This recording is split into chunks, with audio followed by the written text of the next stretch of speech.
8 de la mañana con 7 minutos, 8 con 7 minutos, avanzamos con más entrevistas. En Punto Noticias de Radio Pichincha nos acompaña nuestro segundo invitado. Está con nosotros Jax Ramírez, antropólogo, investigador y docente sobre movilidad humana en los estudios. ¿Cómo está, Jax? Buenos días, bienvenido. Le acompañamos Orlando Pérez, quien le habla, Licenia Espinel. La crisis migratoria continúa. Usted decía, conversábamos extra micrófonos, que al parecer la tendencia es al alza. Estamos bordeando los 100.000 ecuatorianos que han abandonado el país en lo que va del 2024, un reflejo más de lo que ocurre en el Ecuador, de la crisis en diversos ámbitos que se vive en nuestro país, pero en especial económica y de seguridad. ¿Cómo están esas cifras? ¿Qué indican las estadísticas que usted permanentemente está monitoreando? Hola, buenos días con todos y con todas. Un gusto estar acá, Licenia, Orlando, con ustedes. Y gracias siempre por estar también pendientes de este tema que siempre arranco en los pocos espacios acá en Ecuador que me entrevistan, de la importancia de ver este tema, ¿no? Es un tema que no ha adquirido la visibilidad como veíamos hace 20, 25 años cuando tuvimos la primera estampida migratoria. Nosotros estamos viviendo una ola migratoria, una estampida migratoria como la bautizamos hace ya un poco más de 20 años. Y esto requiere de una visibilidad, de una discusión a nivel social, a nivel de política pública, gubernamental, para hacer frente a esta dura, cruda realidad que viven cientos de miles de ecuatorianos y que requiere, insisto, de un mayor debate público y una mayor visibilidad. Quizá antes, como el aeropuerto estaba muy cerca dentro de la ciudad y la gente salía por avión, era más visible para todos. Ahora que vemos que muchas de las personas migran por la frontera norte, por Rumichaca, como ya hemos hablado y hablaremos más adelante, por esta ruta terrestre, no es tan visible, y eso hace que no sea un tema tan tratado en este momento. Pero sí, efectivamente, lo puse en algún post en días pasados.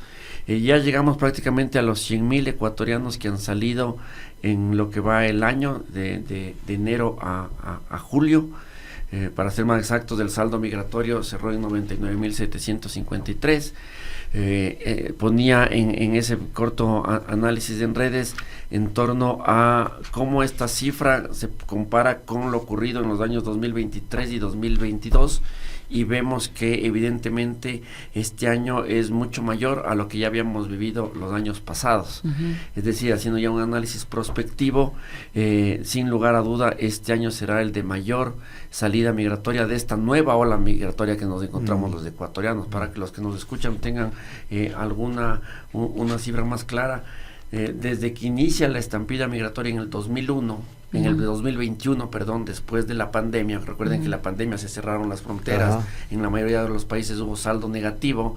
Es a partir de ese momento que se disparan en el 2021. Hasta la fecha tenemos alrededor de 415.000 ecuatorianos que salieron y no volvieron, es decir, que migraron, ¿no? A ver, Jax, en función de todo esto, me acabas de dar un libro que por lo que veo es interesantísimo tenerlo presente a la hora del análisis. Se llama Un siglo de ausencias, crisis y continuum migratorio, historia incompleta de la migración ecuatoriana. Lo tenemos acá para quienes estén interesados. Por supuesto, llamarán a Jax, nos llamarán a nosotros si quieren interesarse en estos temas, sobre todo gente que hace análisis político, que es lo que decíamos en el comentario. Hay gente que habla, pero no se asienta en estudios, en investigaciones. Una de las preguntas que siempre va a salir a propósito de este tema es: ¿cuál es la diferencia entre la migración pasada y la actual? ¿Qué tipo de composición, voy a decir en estos términos porque suena un poco feo, la calidad de la migración actual? ¿Cuál es la cualidad, para decirlo mejor? No, es muy buena la pregunta, y es interesantísimo hacer estas comparaciones. Primero, ese libro, y te agradezco por citarlo, y todo lo que señala aquí es parte de una larga línea de investigación que yo llevo. Ya llevamos más de un siglo, dice el libro. Un siglo de ausencia, justamente. Llevo monitoreando esto desde que iniciaba mi carrera como antropólogo. Pero la importancia y retomo este texto sobre todo para entender que no podemos comprender este fenómeno de la migración sin entender la historia, sin saber justamente estos vínculos, estos tejidos, estas redes y cadenas transnacionales que históricamente han conectado a los ecuatorianos con ciertos lugares de destino, específicamente Estados Unidos. Ajá. Ya volveré a eso después. Pero retomando tu pregunta, Orlando, hay algunas diferencias importantes, ¿no? Me voy a referir solo a dos o tres. La primera tiene que ver con el destino, justamente, ¿no? Hace 25 años la mayoría de los ecuatorianos tenían como destino sobre todo Europa, recuerdas de España, claro. Italia. Esa era una novedad, como insisto, siempre históricamente nuestra migración ha sido hacia Estados Unidos, y entre el 99 y el 2003 tuvimos una ola migratoria con destino hacia Estados Unidos. Esa es la diferencia, ahora es hacia Europa, perdón, ahora es hacia Estados Unidos. La segunda diferencia tiene que ver con lo que se llamó en su momento con una feminización de las migraciones. Es decir, que en aquel momento las mujeres eran las pioneras en estas redes y cadenas migratorias y después fueron jalando al resto de las familias. Las mujeres tenían más acceso a ciertos nichos de trabajo en Europa, sobre todo cuidando a niños o ancianitos, entre otros. Entonces hubo una feminización de la migración como se conoce en la literatura. Ahora lo que vemos son grupos familiares enteros, ¿no? Claro. O sea, ya no migra uno o dos miembros de la familia. O sea, van cargando hasta los guaguas. Están cerrando toda la casa. Toda la familia. Y se va toda la familia, ¿no? Claro. Entonces es una diferencia muy, muy importante. Pero que eso, ¿qué te explica? Porque si yo me voy solo es que tengo la perspectiva de que mando dinero. Si me voy como pareja, ya también no quiero volver. mando a los guaguas. Es que ya no quiero volver. Pero o sea, las remesas siguen llegando, sí. Ojo, porque recuerda que nosotros no somos como el modelo occidental que uno cree de familia nuclear, papá, mamá, hijos. Aquí somos familia ampliada. Y si nos vamos a la familia nuclear, seguimos pensando en la familia mamá, ampliada, el papá que en se los queda. tíos, en los abuelos, y seguimos dando remesas, ¿no? Uno no se olvida de su familia ampliada. Entonces, segundo, este elemento, ¿no? Primero, antes era una feminización de la migración, ahora tenemos grupos nucleares completos que salen.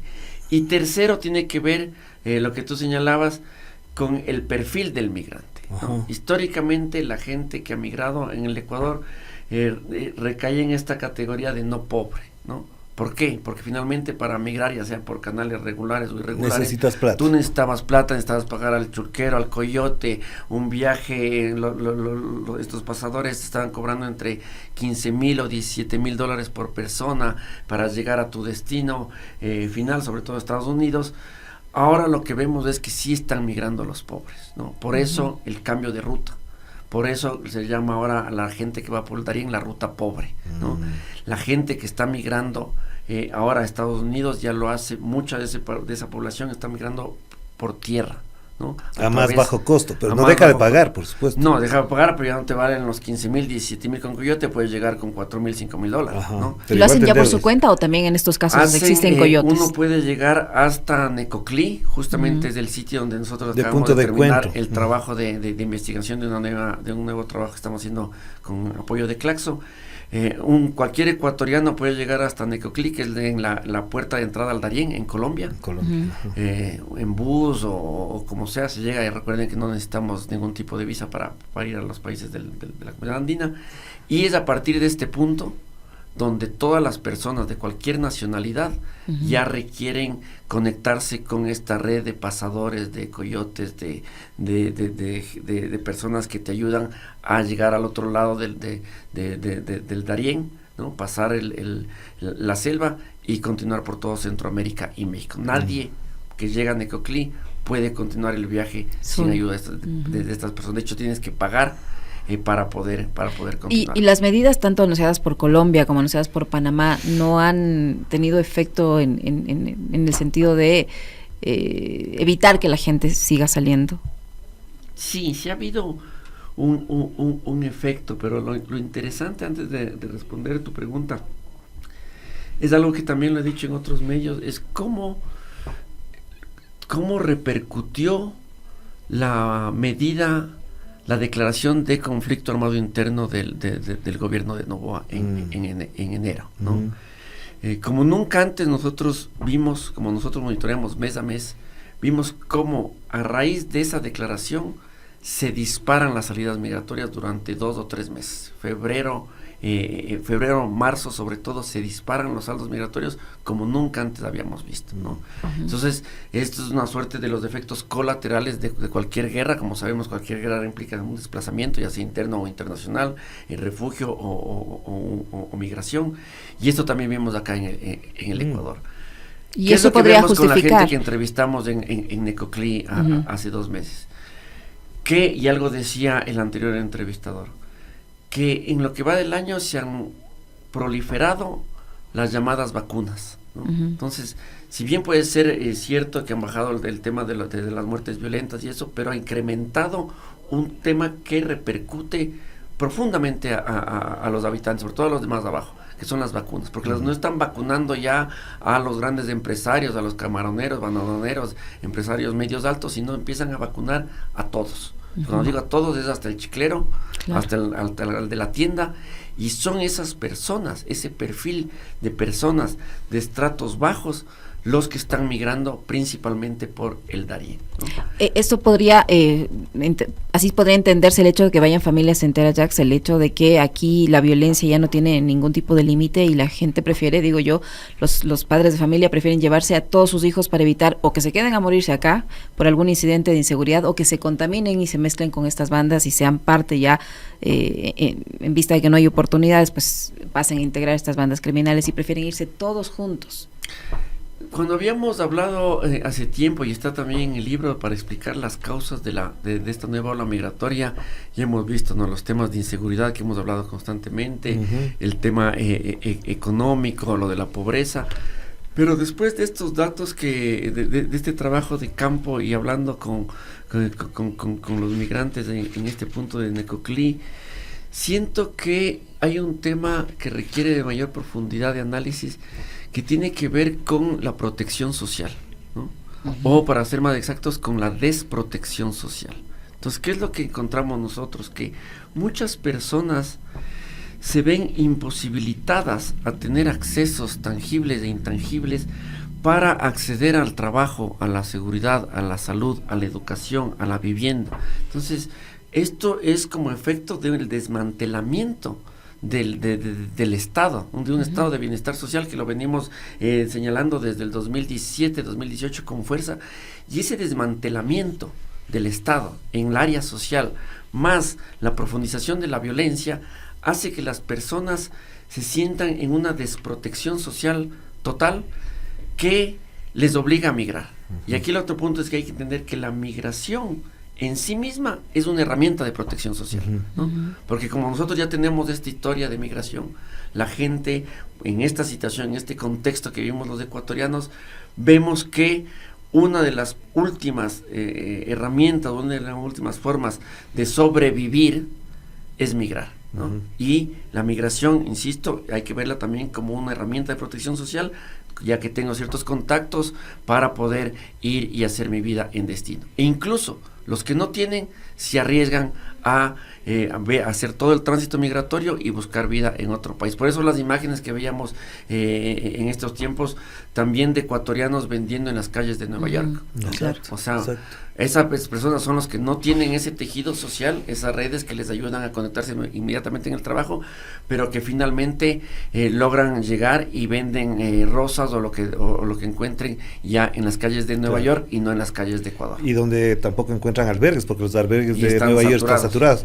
Ahora, una cosa que, mirando las conclusiones de tu libro, Un siglo de ausencias, crisis y continuum migratorio, en la parte final hablas de la migración del 2016 al 2023.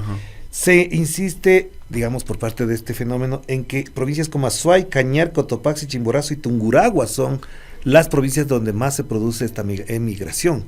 ¿Por qué ahí? ¿Qué características hay para que sea ahí fundamentalmente? Porque no sé si es cierto, pero lo que sí noto, por ejemplo, que también esas zonas, como tienen ya redes anteriores, familiares que están instalados en Europa, en Estados Unidos, son los que tienen más posibilidades de ir para allá. ¿Pero de otras zonas también hay o solamente se concentra ahí? No, efectivamente es lo que tú acabas de señalar.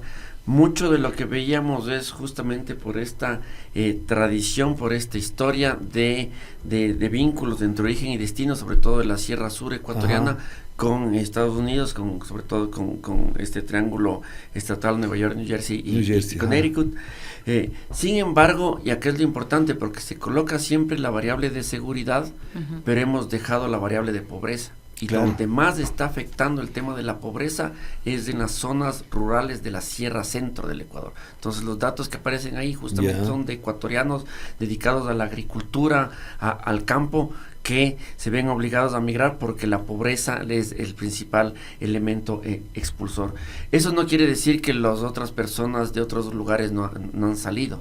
Acá lo interesante también es un tema que tampoco se está hablando, y es fundamental, y esto requiere una investigación más a profundidad, que es el desplazamiento interno. Exacto. Hemos hablado mucho de migración internacional, de gente que logra irse, ya sea por el Darién, o ahorita algunos por avión hasta El Salvador, y después por las vías terrestres. Pero lo que hemos visto justamente con el recrudecimiento de la violencia, que la violencia sabemos que afecta más a la costa ecuatoriana, hay un desplazamiento interno de ecuatorianos, sobre todo de estas provincias de Guayas, de Esmeraldas, Manabí, que están llegando a la sierra, sobre todo a Quito. A Quito. ¿no? Sí. Entonces, de hecho, ahora te cuento que en el sur de Quito, uno de nuestros compañeros de aquí de trabajo me decía que se nota la presencia de gente de Esmeraldas, Manabí y Guayas, porque alquilan como se hace en Nueva York, como se hace en Madrid, como se hacía en Milán o en Roma, de casas con 4 o 5 cuartos donde llegan 5 o 6 familias, y no se instalan en todo un departamento, sino que instalan familia por cuarto en el sur de Quito. Cama caliente, y este tema nadie lo está visibilizando. Ahora con dentro de la alcaldía de Quito y el trabajo que hace el patronato, por ejemplo, me pedía información sobre este importante apoyo que da el municipio de los comedores populares, ¿no?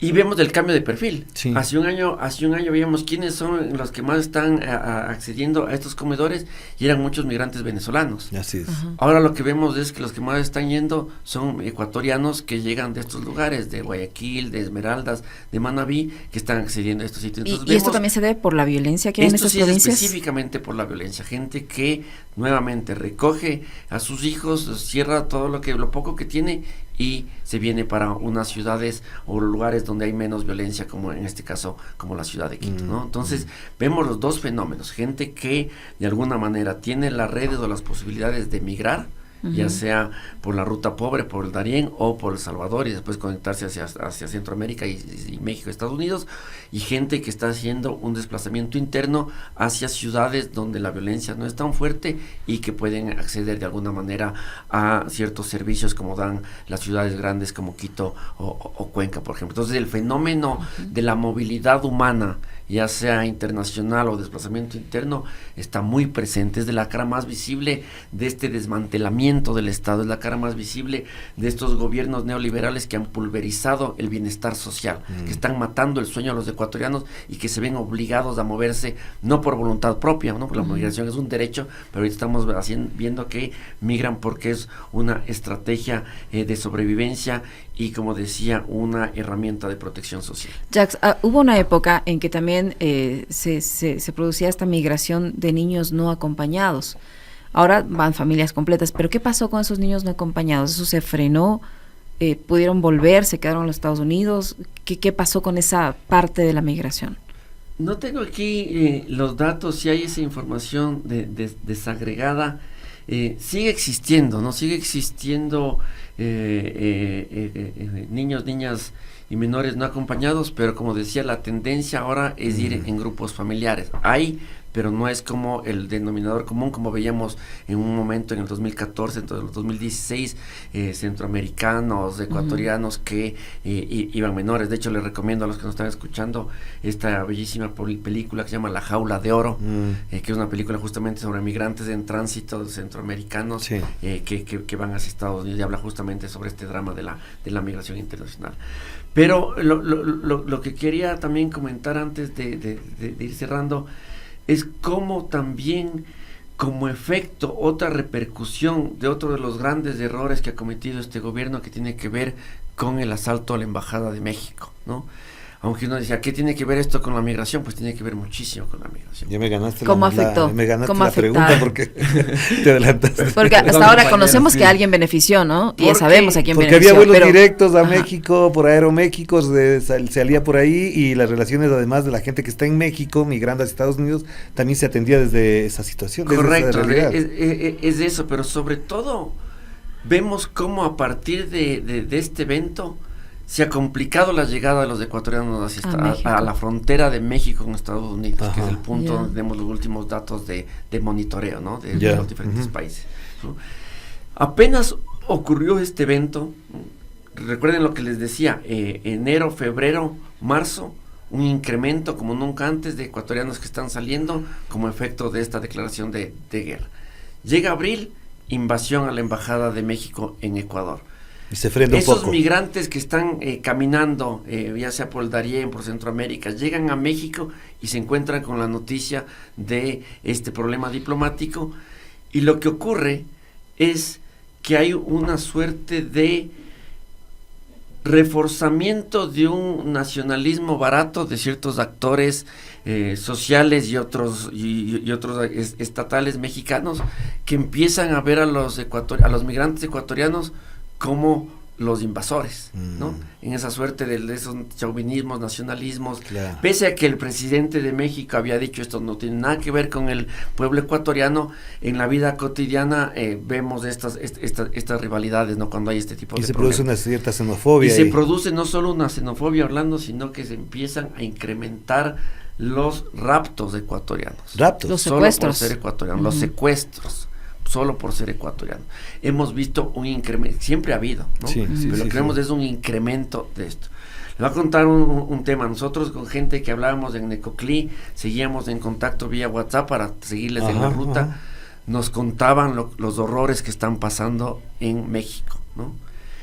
Hay imágenes que obviamente no se pueden pasar, ¿no? Pero lo que están viviendo ahora, solo por ser ecuatorianos, están teniendo un trato preferencial, entre comillas, por parte de las mafias organizadas que están siempre raptando migrantes, o por cierto tipo de actores estatales que también siempre han estado coimando a todos los migrantes en tránsito. Entonces vemos cómo repercutió muchísimo a los ecuatorianos en tránsito, y más aún después, pocos días después, cuando el gobierno declara de que se cierran los consulados, ¿no? Porque cuando hay este tipo de problemas, por lo menos tienes el consulado donde acudir. acudir. Cuando las autoridades de diferentes países ven que hay migrantes de manera irregular, les meten a centros de detención.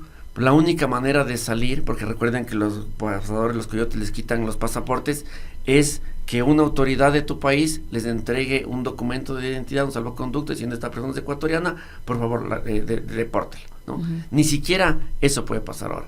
Muchos se agrava y se están dramatiza más. en los centros de detención, ahí en el centro de detención siglo XXI, en el sur de México, o en la Ciudad de México, en Ciudad Juárez, donde sea, no sabemos cómo van a salir. No pueden salir sin No pueden salir porque documento. necesitan de la ayuda de el aparato consular, ¿no? O sea, se pueden quedar ahí por Entonces tiempo es muy indefinido. grave el tema de lo que ha pasado, el tema de dejar sin un aparato consular, sin una red consular en un sitio clave como México, sabiendo que estamos en una ola migratoria, es completamente deshumano. Inhumano, ¿no? claro. Es inhumano lo que está haciendo este gobierno. Es terrible. Terrible.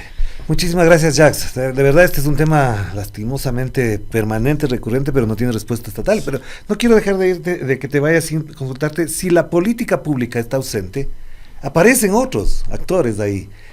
Proliferan las ONGs, la gente que hace acogida. ¿Crees que esto efectivamente va a agudizarse en función de que el Estado, por ejemplo, no va a resolver, no va a atender, no tiene la voluntad de atender, prefiere dar armas a resolver los problemas, y se agudiza? ¿Cuáles son las consecuencias en lo que queda del gobierno del señor Noboa? Tenemos muchísimo de qué hablar, porque justo el tema que les contaba de la protección social es un artículo que va a salir en pocos días. Yo hablo justamente de la desprotección social transnacional. Yeah. ¿Qué pasa cuando el Estado, que es el ente encargado de dar la protección a sus ciudadanos, se ausenta, desaparece? Entonces aparecen evidentemente el mercado, ¿no? Con los costos que esto implica, porque para acceder a eso tienes que tener recurso, Y en otros casos vemos cómo aparecen las propias redes familiares, que son las que te ayudan a sostenerte para acceder a trabajo o ayuda a conseguir vivienda, claro, etcétera. Pero lo que vemos en el caso del país de origen, porque cuando hablamos de protección social transnacional o desprotección social transnacional, hablamos de países de origen, tránsito y destino, ajá, vemos cómo aparecen nuevamente estos actores irregulares de estas bandas, de estas mafias, que son las que empiezan a ocupar el puesto del Estado. Y esto no es una novedad del caso ecuatoriano, lo hemos visto en otros países, lo más claro es en Brasil, en las favelas, claro, ¿no? ¿Quién protege en las favelas? No es del Estado. Son estas bandas que controlan los territorios. o lo que pasaba y en Colombia, dan que la cuidado. guerrilla hacía la labor del Exactamente. Estado, o los paramilitares también Entonces el problema es gravísimo porque empiezan a ocupar no solo territorios, sino la población ya sabe a quién acudir en momentos de... Con ya el no es del costo Estado, que implica con eso. el Y eso costo, está- la eso violencia ya está y el ocurriendo. riesgo que implica la Claro. ausencia del Estado. Pero esto Claro. nos da para mucho más. Ajá, y eso ya está ocurriendo. El general Mantilla Acaba de lo mencionarlo. acaba de decir. Lo acaba de decir que hay una gobernanza criminal que se ha repartido el territorio en el Ecuador. Ujú, exactamente. 8:33. Terrible. Una pausa, volvemos.